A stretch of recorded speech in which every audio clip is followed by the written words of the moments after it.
Today, we are going to make a cookie called Ghraybeh, and this is a Middle Eastern butter cookie. It is delicious. It melts in your mouth. It's not super sweet, which is perfect. And its origins are suspected to be from Lebanon, but this is a really, really old cookie recipe in general. We're talking like centuries old cookie recipe. It's something that my mother made for me growing up a lot, and I absolutely love these cookies, so I'm gonna share this with you today. To get started, you'll need about half a cup of ghee. It's better to use solid ghee, but ours was a little melty today for some reason. Doesn't matter, we're gonna make it work. Then add a cup of icing sugar, other words, powder sugar. With a hand mixer, combine the ghee and the icing sugar. To this mixture, add a small drop of rose water. Then add a cup of flour and mix and knead that until it's combined.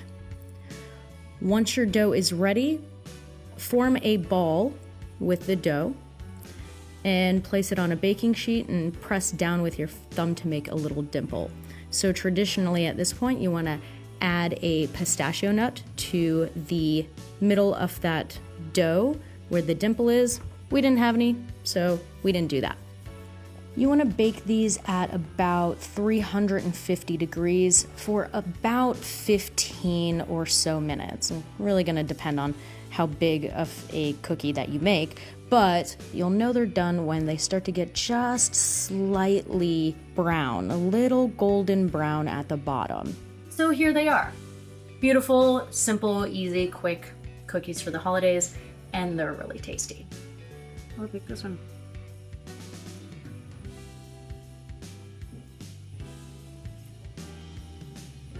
They are very tasty. They like just melt in your mouth. Big fan. And there you have it. That is Ghraybeh, a Middle Eastern cookie. Try them out. We hope that you enjoy. Happy holidays.